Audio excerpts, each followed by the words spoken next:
Welcome to our YouTube channel nursing solution double eight.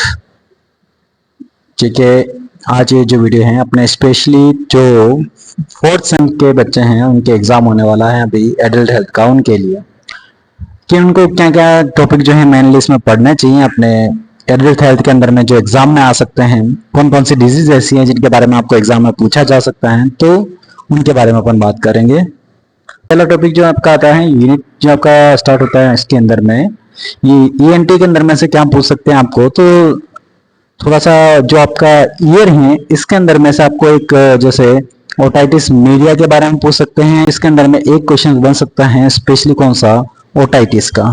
ठीक है, ये ओटाइटिस का जो क्वेश्चन है वो आपको देखने को मिल सकता है और ये ऐसे टाइप क्वेश्चन भी दिख सकता है, इसमें से एमसीक्यूज भी मिल सकता है आपको, और शॉर्ट नोट्स में भी ये क्वेश्चन आपको देखने को मिल सकता है। इन तीनों में से कोई एक तरीके का क्वेश्चन जो है आपको इसमें से स्पेशली पूछेंगे ही पूछेंगे। अपर रेस्पिरेटरी के कुछ इन्फेक्शन वगैरह भी इंक्लूड किए गए हैं, तो इनमें से पूछा जा सकता है, लेकिन इनका जो है शॉर्ट टाइप का आपको पूछ सकते हैं, डिटेल में आपको पूछने के चांस कम रहेंगे। ठीक है, तो आपको इसको देखना जरूर है, ज्यादा लॉन्ग नहीं पूछेंगे, शॉर्टली आपको पूछ सकते हैं जैसे राइनाइटिस या फिर एपिस्टेक्सिस। कॉमनली एपिस्टेक्सिस का पूछते ही हैं, तो इनके बारे में आप नॉर्मली देख लेना। ठीक है, आपका एक epistaxis, epistaxis is called nose bleed. क्या बोलते हैं इसको, नोज ब्लीड। ठीक है, आपके नाक से क्या बहना, खून बहना क्या कहलाता है, आपका नोज ब्लीड कहलाता है। ये कुछ टर्मिनोलॉजी छोटे मोटे पॉइंट है, यहाँ पर आपके इन्फेक्शन वगैरह आया तो रेस्पिरेटरी के, इनको आपको एक बार देख लेना है। ठीक है, ये एग्जाम में पूछ सकते हैं आपको। इसके बाद में आपको और क्या पूछ सकते हैं, तो और पूछ सकते हैं आपको जो आपका आई है इसके बारे में। ठीक है, आई के अंदर में आपको स्पेशली जो है ग्लूकोमा पढ़ के जाना होगा आपको। ठीक है, ग्लूकोमा और कैटरैक्ट, ये दो चीजें आपको स्पेशली इसमें से पढ़नी ही पढ़नी है, क्योंकि ये एग्जाम में आने के चांस पूरे के पूरे रहते हैं। तो एक बार इनको जरूर पढ़ लेना। आई के डिसऑर्डर के अंदर में से एंटीबायोटिक्स वगैरह तो देख लेना, अगर छोटा मोटा है एक बार देख के जरूर चले जाना, लेकिन ग्लूकोमा और आपके जो कैटरैक्ट है इनको अच्छे से पढ़ना। ठीक है, उसके साथ में नेक्स्ट जो है आपका किडनी के डिसऑर्डर। देखो, किडनी के डिसऑर्डर की बात आती है तो सीकेडी आपको अच्छे से पढ़ना है। ठीक है, क्रोनिक किडनी डिजीज या फिर किडनी फेलियर जिसको बोल रहे हैं अपन, वो अच्छे से आपको पढ़ के जाना है। ठीक है, जो आपका किडनी फेलियर है इसको अच्छे से पढ़ के जाना, ताकि आपका सीकेडी वगैरह इसके अंदर में इंक्लूड रहता है वैसे तो। ठीक है, और इसके अंदर में आपको पूछने लायक क्वेश्चंस हैं, जैसे कि आपको पूछ सकते हैं एक्यूट क्रॉनिक रीनल फेलियर। ठीक है, ये तो है ही सही। ठीक है, रीनल कैलकुलाई देख लेना, वैसे पूछते नहीं है इतना। और नेफ्राइटिस जरूर देखना एक बार, नेफ्राइटिस का क्वेश्चन आता ही आता है। ठीक है, और इसके अंदर में ये जो कैंसर है, कैंसर तो देखो मैं सलाह देता हूँ आपको प्रोस्टेट कैंसर पढ़ना ही है। उसके बाद में और भी कैंसर बताऊंगा आगे, इन सारे कैंसर को आपको तो पढ़ना ही पढ़ना है। ठीक है, आगे बात करेंगे, पर कैंसर वाले टॉपिक के अंदर मैं आपको सारे बताऊंगा कौन कौन से कैंसर जो है आपको स्पेशली पढ़ के जाना है। और उसके बाद में मैं बात करूं कि रिप्रोडक्टिव सिस्टम में से क्या पूछ सकते हैं, तो रिप्रोडक्टिव सिस्टम के अंदर में से देखिएगा कि आपके जैसे मैंने पहले भी पढ़ाया था इसके अंदर में कि रिप्रोडक्टिव के अंदर में एक तो आपका सेक्सुअल डिसफंक्शन आ सकता है। ठीक है, और मेनली इस चीज को पढ़ के जरूर जाना, गायनेकोमेस्टिया को। ठीक है, वैसे नॉर्मली पता रहता है सबको इसके बारे में, लेकिन गायनेकोमेस्टिया और एपिडिडिमाइटिस और फिमोसिस। ठीक है, ये ऐसे टॉपिक है जो एग्जाम में पूछ सकते हैं आपको इसमें से, तो इनको जरूर पढ़ के जाना। और क्लियर बता दो, इसमें से सिर्फ और सिर्फ शॉर्ट नोट पूछेंगे आपको। क्या पूछेंगे आपको, शॉर्ट नोट्स पूछेंगे। ठीक है, आपको यानी कि मुश्किल से अगर पूछ सकते हैं तो 5 नंबर का क्वेश्चन पूछ सकते हैं ये। ठीक है, अदरवाइज इससे बड़ा क्वेश्चन आपको इस पे से नहीं पूछा जाएगा, इसलिए ज्यादा इतना लोड नहीं लेना है। सिर्फ आराम से आपको फिमोसिस और ब्रेस्ट का जो डिसऑर्डर जैसे गायनेकोमेस्टिया या फिर आपके सेक्सुअल डिसफंक्शन के रिगार्डिंग जो डिसऑर्डर है उनको आपको एक बार देख लेना है। ठीक है, चलेगा। आगे बात करें अपन नर्सिंग मैनेजमेंट, बर्न के बारे में आपको पूछ सकते हैं, इसको अच्छे से पढ़ के जाना आपको। बर्न का वैसे आपने सबने अच्छे से पढ़ा है, लेकिन आपको ये भी अच्छे से पढ़ के जाना, क्योंकि एग्जाम में इसके भी पूछने के चांस बहुत ज्यादा रहते हैं, और ये एग्जाम के अंदर में आता ही आता है बर्न। चाहे शॉर्ट नोट्स पूछे चाहे ऐसे पूछे, ठीक है। वैसे नॉर्मली इसका ऐसे टाइप का क्वेश्चंस भी बनने के चांस बहुत रहेंगे और शॉर्ट नोट्स भी आ सकता है, तो आपको इसको अच्छे से पढ़ के जाना है, ठीक है, चलेगा। उसके बाद में आपको देखो बर्न के अंदर में सिर्फ बर्न को नहीं, बर्न के अलावा इसका मैनेजमेंट भी पूछ सकते हैं, ठीक है। जो मैनेजमेंट, और मैं एक सीधी सलाह दूंगा कि बर्न जो है उसको कंप्लीटली पढ़ के जाना है, यानी पूरा ही पढ़ना है आपको, ठीक है, चलेगा। आगे बात करूं मैं कि जो आपका न्यूरोलॉजिकल डिसऑर्डर है इसमें से क्या पूछ सकते हैं, तो न्यूरोलॉजिकल डिसऑर्डर के अंदर में से कुछ एक जो स्पेशली पॉइंट है वो आपको पूछ सकते हैं। जो मेन आपके जो डिसऑर्डर हैं उनके बारे में आपको पूछा जा सकता है, जैसे अल्जाइमर हो गया, पार्किंसन डिजीज हो गया, गुलेनबेरी सिंड्रोम हो गया, उसके बाद में माइस्थेनिया ग्रेविस हो गया, ठीक है। और ये आपको एक बार जरूर पढ़ के जाना है, ठीक है। अल्जाइमर, पार्किंसंस, गुलेनबेरी सिंड्रोम और माइस्थेनिया ग्रेविस। और उसके साथ में मैं ये बोलूं कि स्पेशली अल्जाइमर को तो आपको अच्छे से पढ़ के जाना ही जाना है, क्योंकि इस बार इसके पूछने के चांस 100% है कि ये पूछेंगे ही पूछेंगे।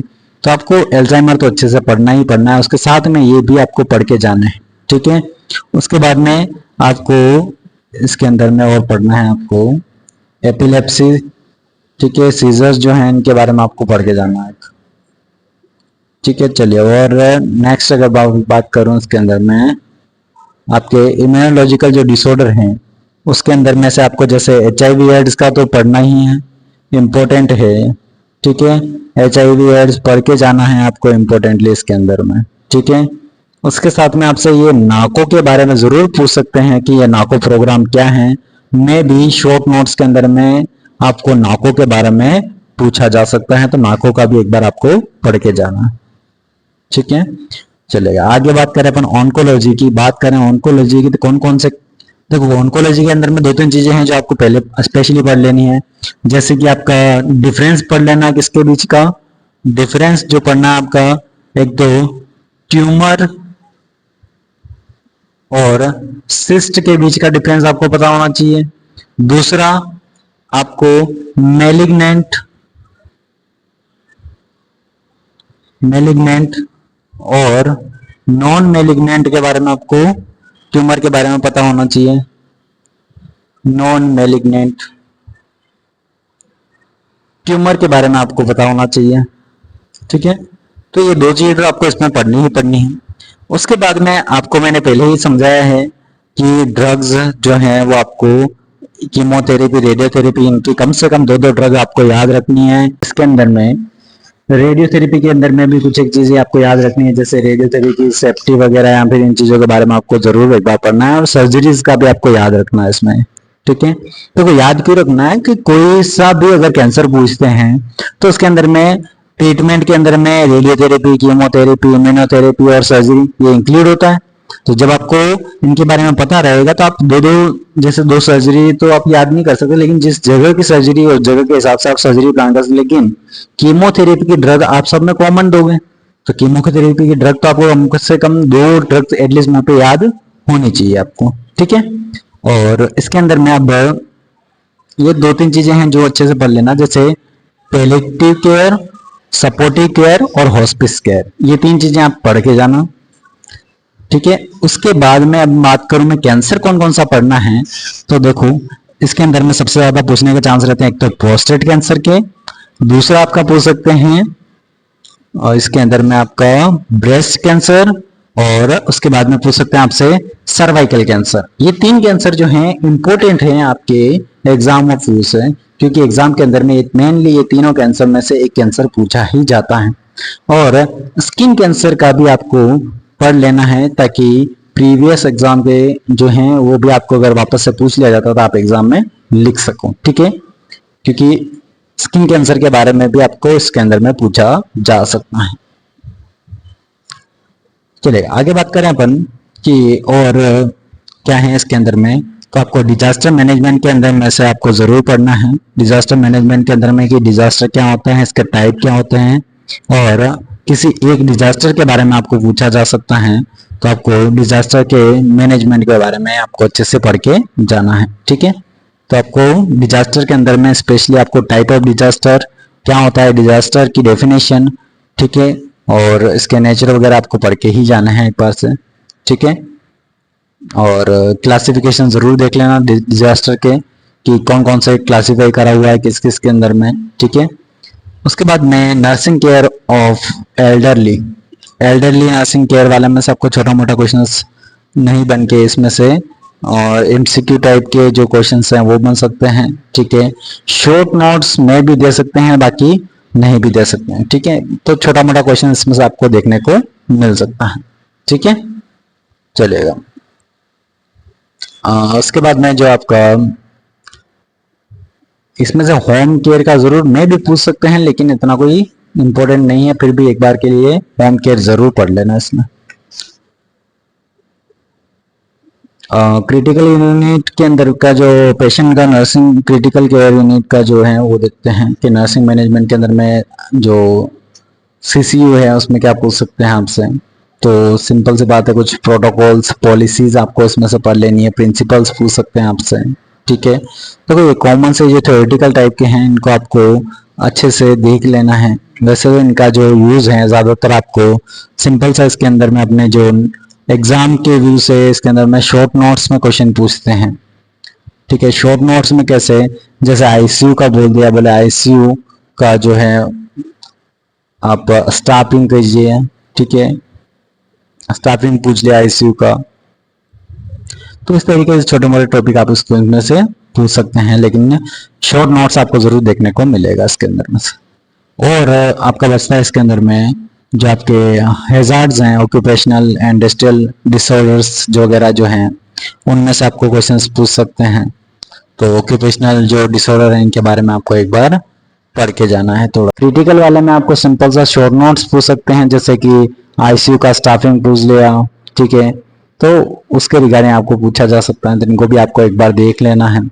ऑक्यूपेशनल के बारे में आपको थोड़ा सा पूछ सकते हैं, जैसे ऑक्यूपेशनल जो डिजीजेज हैं उनके ऊपर में शॉर्ट नोट्स आ सकता है या फिर एमसीक्यू आपको इसमें से पूछ सकते हैं, ठीक है। ये कुछ कॉमन सी चीजें हैं छोटी मोटी जो आपको पूछी जा सकती हैं, ठीक है। वीडियो को जरूर शेयर कर दीजिए अपने दोस्तों के पास ताकि वो भी ये पढ़ सकें। Thank you for watching.